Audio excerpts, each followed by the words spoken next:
kabar Tribuners? Saya Delta Gonzales kembali lagi menyapa Anda dalam program Superscore edisi spesial Piala Dunia untuk hari Jumat 25 November 2022. Dan kali ini yang akan kita ulas adalah partai dari grup G yang mempertemukan antara Brazil versus Serbia. Oke, dan sudah bergabung dengan saya di sini ya, ada Kaswadi Anwar, wartawan olahraga Tribun Timur, dan Giri, wartawan olahraga Tribun News. Halo Kaswadi dan Giri. Halo, Halo, selamat Mbak Delta, siang.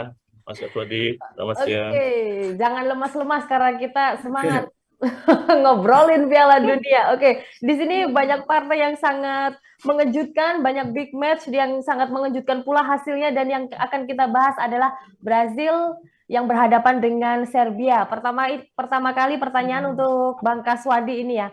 Bang Ya, Kaswadi, Brazil puasa gelar selama 20 tahun dan tentunya membuat motivasi tersendiri untuk tim Samba agar bisa meraih trofi Piala Dunia kali ini. Nah, terlebih di sini kansnya Brazil sangat diunggulkan dan juga sangat besar untuk keluar sebagai juara. Gimana pendapatnya Bang Kaswadi?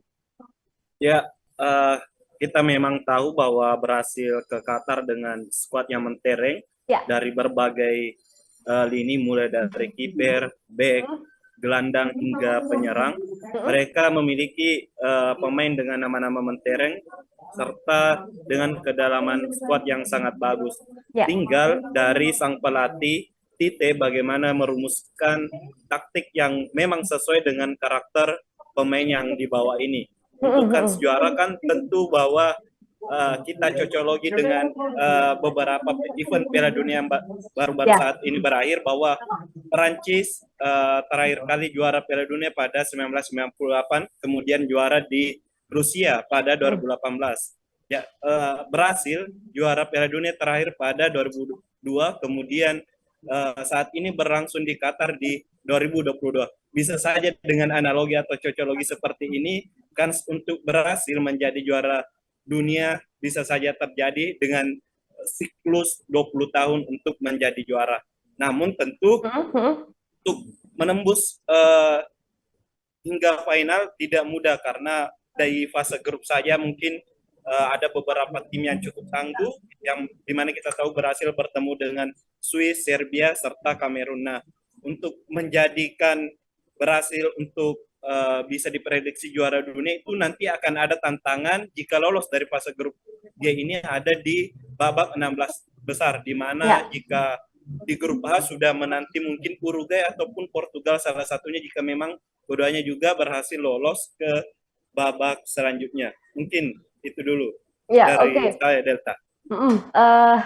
Saya tertarik dan saya juga sepakat soal cocok logi tadi ya. Mungkin di siklus 20 tahun, ini menarik ini, siklus 20 tahun seperti yang dirasakan oleh Prancis yang akhirnya menang di tahun 2018. Nah, barangkali tahun ini adalah miliknya Brazil. Tapi kita tidak tahu karena Brazil hanya salah satu negara yang diunggulkan. Yang lain masih banyak seperti Argentina dan juga Jerman yang ternyata juga kalah kemarin kan ya. Oke, dan ternyata juga dalam catatan Brazil ini dulu di tahun 2014 sebagai tuan rumah sempat gagal melaju ke babak berikutnya, dan juga di 2018 juga gagal pula. Mungkin pula ini adalah tahunnya Brazil. Oke, itu dari Bang Kaswadi Anwar. Saya geser ke Bang Giri. Oke, Bang Giri, gimana nih terkait dengan perkembangan permainan dari timnas Serbia dari masa ke masa? Apalagi kita tahu dulu Serbia diisi oleh pemain-pemain hebat seperti Branislav Ivanovic, ada pula Dejan Stankovic, Nemanja Vidic, sampai Sinisa Mihajlovic.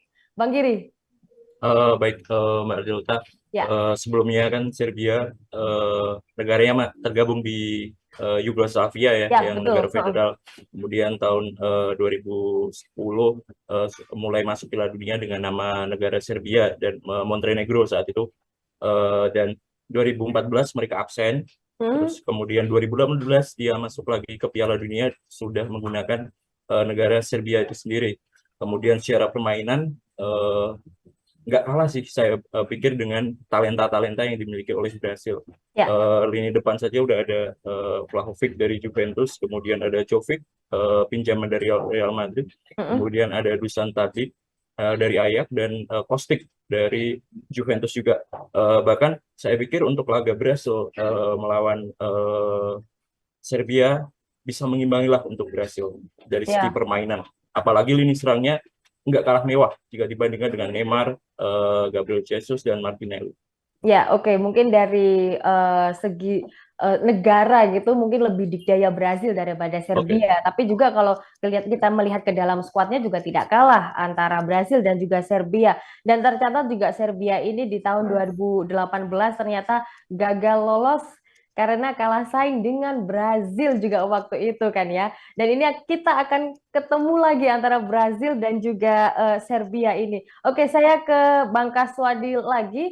Di sini seperti yang disebutkan tadi kalau Brazil memang menjadi negara yang diunggulkan di Piala Dunia kali ini seperti Jerman, Prancis dan juga Argentina. Tapi kalau kita lihat rival abadinya nih kemarin Argentina sempat kalah sangat dramatis dari Arab Saudi.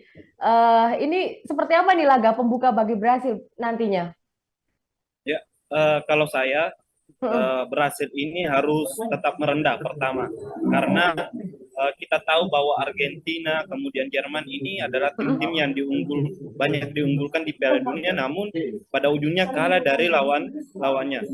Bisa saja ini dipengaruhi karena mental dari para pemain merasa jumawa dengan Ya. tim-tim yang mungkin di bawah level mereka, sehingga ada perasaan bahwa mereka sudah unggul dalam pertandingan. Kita perlu tahu bahwa dalam sepak bola itu semua sulit ditebak, baik itu tidak bisa dihitung secara matematika maupun hal-hal lainnya. Nah, untuk Brasil ini tentu harus diperhatikan ataupun pelatih harus menanamkan mental yang kuat bagi para pemainnya. Jangan pernah menganggap remeh lawan-lawan meskipun mungkin dari segi kekuatan dan maupun dari tingkat negara atau di ranking FIFA itu jauh di bawah Brasil, karena kita sudah ada contoh dari Argentina dan Jepang. Bisa dilihat dari pemain-pemain Jepang dan Arab Saudi ya, ketika menaklukkan Argentina, mereka memiliki militansi dalam 90 menit pertandingan. Itu yang menjadi kunci menurut saya dari dua tim ini yang mampu mengalahkan tim besar. Bisa saja kemungkinan Serbia dengan militansi dan motivasi yang ingin mengalahkan Brasil, karena Brasil dianggap sebagai tim kandidat juara Piala Dunia akan dikalahkan, menjadi motivasi tersendiri bagi Serbia. Sementara ini kan kita lihat dari segi pertemuan juga memang Brasil lebih unggul dari Serbia. Dari catatan saya ada 2 kali pertemuan yang sudah dilakukan baik di uji coba maupun Piala Dunia. Pertama di 2014 dalam laga uji coba, berhasil mampu menang lawan Serbia 1-0.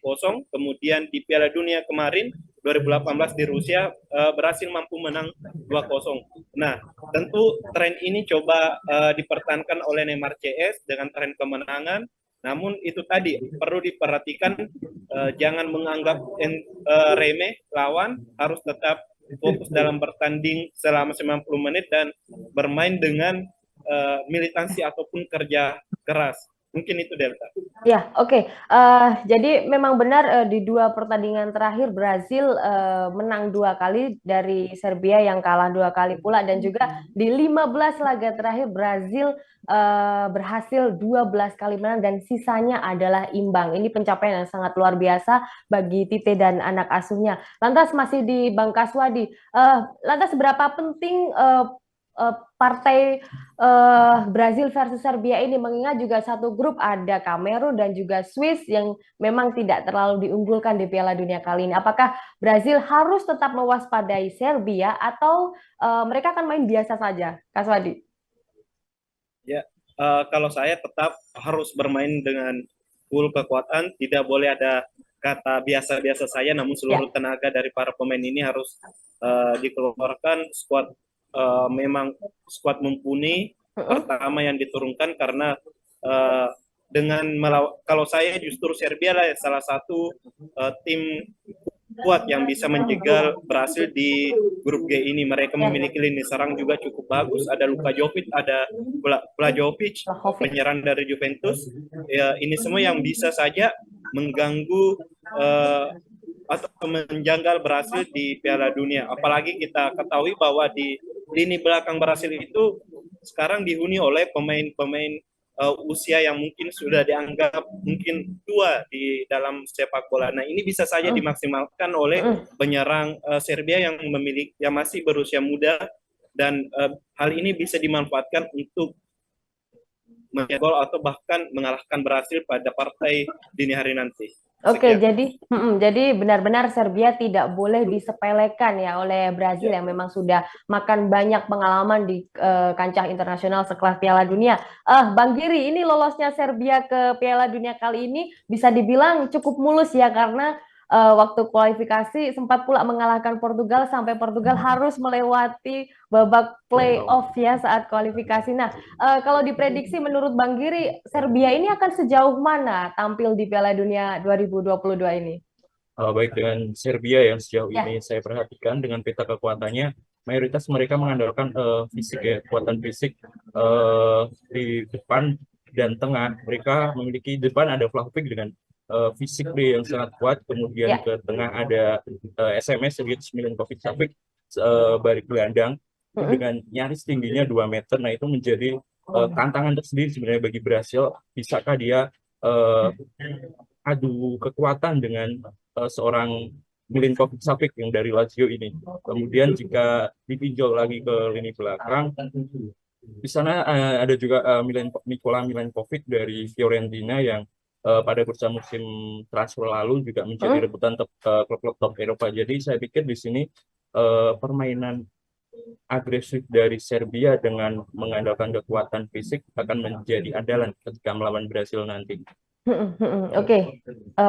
Jadi seperti itu kualifikasi, maksud saya komposisi pemain-pemain skuad dari Serbia yang dibawa oleh Dragan Stojkovic ya. Oke. Ini ngomong-ngomong juga Dragan Stojkovic ini dulu legenda timnas ya, tapi waktu masih di Yugoslavia dan sekarang sudah pecah dan menangani timnas Serbia. Oke, dan dalam catatan juga Serbia ternyata juga di 6 laga terakhir itu tidak terkalahkan. Jadi memang benar-benar Brasil harus waspada, tidak boleh ngentengin saat berjumpa dengan Serbia. Kita ke Bang Kaswadi Anwar lagi, boleh dong kita bedah skuadnya Bang Kaswadi, mulai dari kiper, back, gelandang sampai penyerang yang mungkin akan dipasang di starting 11 oleh Tite. Ya, kalau dari skuad mungkin di bawah Mister Gawang mungkin akan lebih dipercaya kepada Alisson Becker, penjaga gawang Liverpool. Kemudian di duet benteng pertahanan ada pemain senior Thiago Silva, kemudian diduetkan dengan Marquinhos. Di sisi pinggir ataupun di winger ada Dani Alves dan Danilo yang bisa menjadi pembantu lini pertahanan serta penyerangan. Kedua pemain ini memiliki kecepatan dan kemampuan dalam bertahan. Meskipun kita tahu bahwa Dani Alves sekarang ini usianya tidak muda lagi, begitupun dengan Thiago Silva. Namun dari sisi pengalaman mereka bisa saja menjadi batu sandungan juga bagi para pemain Serbia. Kemudian di posisi gelandang, Casemiro bisa saja diduetkan dengan Guimarães sebagai gelandang. Kemudian Neymar nantinya kalau saya akan menjadi pemain nomor punggung 10 atau menjadi pengalir bola ke lini depan Brasil. Kemudian dari sisi sayap penyerangan sendiri akan memasang pemain cepat Richarlison serta Vinicius. Sebagai ujung tombak ada Gabriel Jesus, pemain dari Arsenal. Kita tahu bahwa tapi di sisi lain masih banyak opsi yang bisa digunakan oleh Tite karena memang skuad dari Brasil ini cukup mumpuni. Selain itu ada pelapis Alex Telles bisa menjadi pilihan di lini pertahanan. Kemudian ada Fabinho juga. Bahkan di lini depan justru lebih banyak lagi pemain-pemain yang tipikal menyerang dengan kecepatan dimiliki, yang bisa menjadi pembongkar lini pertahanan yang rapat mungkin dari Serbia. Sisa bagaimana nantinya dari tim Samba ini untuk mengatur ritme atau serangan. Mungkin lebih bersabar ketika pertahanan yang digunakan oleh Serbia lebih ke dalam ataupun lebih ke area pertahanan. Tentu dibutuhkan inovasi dari playmaker ataupun gelandang yang akan dipasang nantinya di lawan Serbia. Oke, dan memang banyak banget di lapisan penyerang juga ada Martinelli, Rafinha, dan Rodrigo dan pemain-pemain lain yang sudah banyak pengalaman main di Liga Top Eropa seperti Liga Spanyol dan juga Liga Inggris terutama. Dan nampaknya ini apakah Tite akan memasang formasi 4-4-2 yang berarti menyerang, Bang Kaswadi? Ya, kalau kita lihat kan Tite bisa saja menggunakan ada beberapa opsi mulai Ya, dari 4-4-2, ada 4-3-3, kemudian bisa saja 3-5-2 ataupun mm-mm. 3-4-3. Karena memang dari segi uh, pemain mereka bisa saja menjalankan dengan opsi-opsi tersebut ditambah dengan lini depan yang kita tahu pasti akan mengandalkan kecepatan serta skill individu yang dimiliki. Itu mungkin menjadi uh, kunci ataupun menjadi kelebihan dari Brasil yakni dengan skill individu di atas rata-rata yang dimiliki para pemainnya. Namun tentu ini juga harus dibarengi dengan kerja sama tim. Jangan sampai para pemain ini justru lebih memperlihatkan skill individu mereka dibandingkan Ya, kerja sama tim sehingga ya. Mm-mm. ini justru akan menjadi bumerang bagi Brasil nantinya saat melawan Serbia. Mungkin itu Iya. Delta. Oke. Saya sepakat setuju di sini banyak nama-nama mewah tapi yang ditakutkan nanti malah mereka bermain secara egois bukan bermain secara tim malah justru menjadi bumerang bagi timnas itu sendiri. Saya mau ke skuadnya Serbia ini Bang Giri jangan minder ya karena Serbia Serbia juga punya nama-nama mewah yang mayoritas juga bermain di Serie A Liga Italia ada di Lazio, Juve dan merata di Fiorentina, Torino hingga Sampdoria. Ujung tombaknya apakah benar Dusan Vlahovic akan dipakai atau mungkin ada pemain kunci lain rekomendasi dari Bang Giri? Oke, kalau berbicara skuad Serbia memang Ya. mayoritas bisa dikatakan Serbia untuk Piala Dunia 2022 ini Mm, miniatur Serie A ya karena dari ya, 26 benar. 26 pemainnya itu 11 dari pemain yang merumput di Liga Italia. Kemudian untuk urusan lini serangnya saya pikir memang Stojkovic akan menimbang antara siapa Vlahovic Mm, atau strikernya Fulham mm, Alexander Mitrovic. Di sana akan menjadi pilihan siapa yang akan menjadi ujung tombak karena formasi yang bisa digunakan oleh Serbia antara 4-2-3-1 dan 3-4-3. ya. Dan kemudian jika untuk yang akan menopang siapa Vlahovic itu akan menjadi pilihan di antara Dusan Tadic ataupun Filip Kostic yang memang sejauh ini tampil apik bersama klubnya. Seperti itu. Oke, dan memang perjalanan Brazil dan juga Serbia masih jauh karena ini baru partai perdana mereka. Mereka juga masih bisa kesempatan bertemu dengan Kamerun dan Swiss satu grup di grup G. Oke, langsung saja dari Bang Kaswadi, hasilnya akan berapa ini skornya? Prediksi skornya? Ya, uh, mungkin dengan squad mumpuni serta mungkin dari skill individu pemain, Ya. tentu akan saya sendiri lebih mengunggulkan Brasil dari Serbia. Mungkin kemenangan bagi Brasil dengan skor 2-0. Gol dicetak oleh Gabriel Jesus dan Vinicius. Gabjes dan Vini 2-0 untuk Barcelona. Saya juga suka Gabjes ya, striker murni yang di klub manapun dia bisa cepat beradaptasi dengan permainan klub itu sendiri, apalagi di timnas ya nanti. Oke, itu 2-0 dari Bang Kaswadi. Bang Giri nggak boleh kalah dong ya. Akan seperti Oh, apa nih realistis sih. prediksi skor dari Serbia? Untuk prediksi skor, kalau menang sulit, tapi Ya. untuk imbang bisa 1-1 dengan Dusan Vlahovic yang menjadi pencetak golnya. Ya, oke. Dan di Piala Dunia kali ini kebanyakan juga gol tercipta di menit-menit akhir, terlebih juga injury time-nya sangat banyak sekali karena ada pertimbangan mungkin ada waktu yang diambil karena pemain cedera, terus juga karena pergantian pemain dan juga lain hal lain sebagainya. Makanya ini mungkin juga gol-gol dramatis akan terjadi di menit-menit terakhir seperti itu ya Bang Kaswadi dan juga Bang Giri ya. Ya, Iya. Ya, oke. Terima kasih untuk Bang Kasmadi dan juga Bang Giri, wartawan olahraga Tribun Timur dan juga wartawan olahraga Tribun News. Terima kasih atas ulasannya yang sangat menarik antara Brazil versus Serbia dari grup G.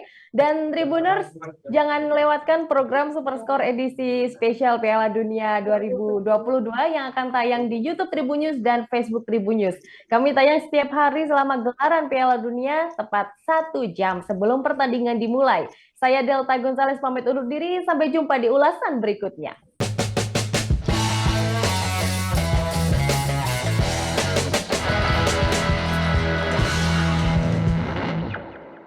Terima kasih sudah nonton. Jangan lupa like, subscribe, dan share ya.